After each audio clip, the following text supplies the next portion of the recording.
Welcome to Samba Samba. Enjoy the video. In this video, I will compare Figma versus FigJam.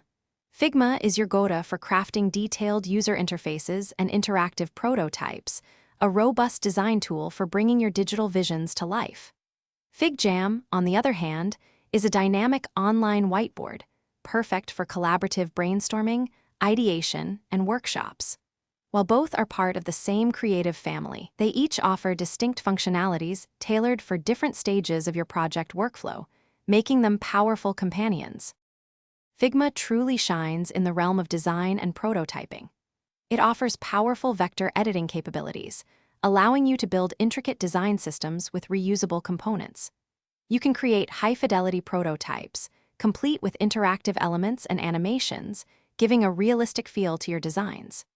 It's the ideal environment for crafting detailed mockups, wireframes, and comprehensive user flows, supporting seamless collaboration among design teams. FigJam is built for collaborative ideation and creative workshops. Imagine a digital whiteboard filled with sticky notes, freehand drawing tools, and ready-to-use templates for everything from brainstorming to agile retrospectives. It facilitates real-time teamwork, allowing everyone to contribute simultaneously. Features like stamps reactions and voting make sessions engaging and productive, helping teams quickly gather ideas, create flowcharts, and align on concepts. So, when should you use which?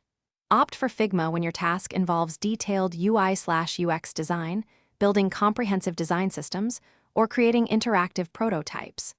Choose FigJam for early-stage ideation, conducting workshops, or any informal collaborative session where quick sketching and brainstorming are key. The beauty is their seamless integration. Ideas born in FigJam can easily transition into Figma for further development, ensuring a smooth creative journey. Thanks for watching. Consider subscribing if we helped you.